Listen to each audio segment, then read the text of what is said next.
Okay, Rob, first weekend at Croft. How did first day, Saturday, qualifying go?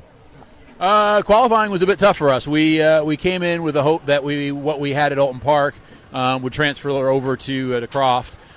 We had some really good handling. Obviously, we'd worked our way up into P12 at Alton Park, and we came here, and unfortunately, whatever we had at Alton Park, we lost.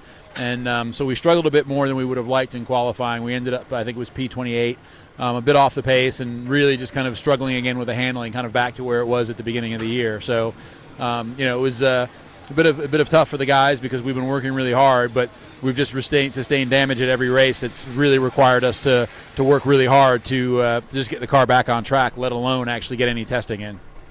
Okay, you haven't tested since Alton Park, so Croft was the first time that you've been in the car for what, three weeks? Yeah, for several weeks, and this is my first time being at this circuit as well. So Croft is it's an interesting circuit. It's definitely technically challenging, and but it's a lot of fun. So I had a really good time trying to figure everything out. But it's always tough when your first time on circuit is your first laps out here with these guys. It's really difficult. Yesterday qualifying was mixed weather. Today's been dry. Have you enjoyed it? How's the racing gone? Yeah, it was nice today. I mean, it's nice to get a little bit of consistency in the weather so that we can actually work on setup and make some changes and try to develop the car and really look at data and push a bit harder. So that's what we did. And, there's definitely some things that I'm working on as a driver with these NGTC cars. They're a bit different. So from, working on braking and working on trying to get the car into the corner a little bit better, even if we don't have the pace, these are all things that we can work on that will definitely translate forward down the road when we get the pace back in the car. We saw you have a big spin in race one. What exactly happened? Your fault or someone tap you? Yeah, no, it was a combination. We had tried something in setup and really went with a lot of toe out aggressively to try to get the car to rotate. And it was that in combination with cold tires that the car just got a little bit loose and went up on the dirt, and we'd had too much load in the car and just spun it. So it was let's call it driver error on that one. A good race too, though. You started 28, 29 and finished 22nd. Do you enjoy it?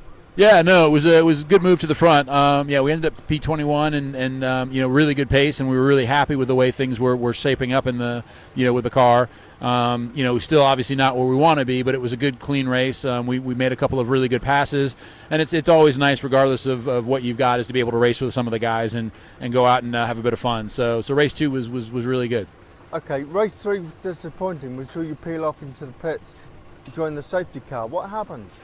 Well, we had an issue actually on the outlap. We had a loose wheel nut, and it's very odd. We've never had that problem before, and the guys are really diligent about that. We torque everything down, and so the wheel actually came off and going out on basically the outlap to warm up the tires.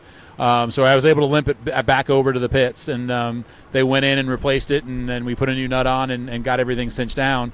And then went out for the race, and under the safety car period, I started to feel the same vibration again, and so we basically just said, okay, well, we're just going to pull the car in because, the last thing you want to do now is go fire the car off into the woods because you lose your wheel going through, the S's. So we just decided to call it a day, which is a bit unfortunate, but, I guess from the bright side, we took a car home without any damage, so we're pretty happy with that. Okay, good. We've got now 5 weeks, I think, to the next round at Snetterton. Mm-hmm. Have we got plans to test the car between now and then? Yeah, we've got plenty of time to test. Sanderson's a track that I know, so I did my BTCC debut here at SNET, and to be able to go there, do some testing, get the car developed, get some baseline performance there. I think we'll go to that race much stronger than we were before. So really looking forward to it. Okay, great. We've got the motor racing out of the way. Now, you're a good American. Are you following your football team in the World Cup? Nope, not at all. Going home, putting my feet up, having a beer, maybe going to a baseball game. So I'll let the rest of the world deal with the World Cup. You've not been enjoying it then? We've watched a match or two at the pub, so but probably not the full thing. Usually just kind of towards the last end of it. And I like soccer. I think it's a great game. It's just not something, unfortunately, that I've had a chance to follow too much. It's football, Rob. It's not soccer. It is soccer. Thank you. I'm going to see you at Stats. You're welcome.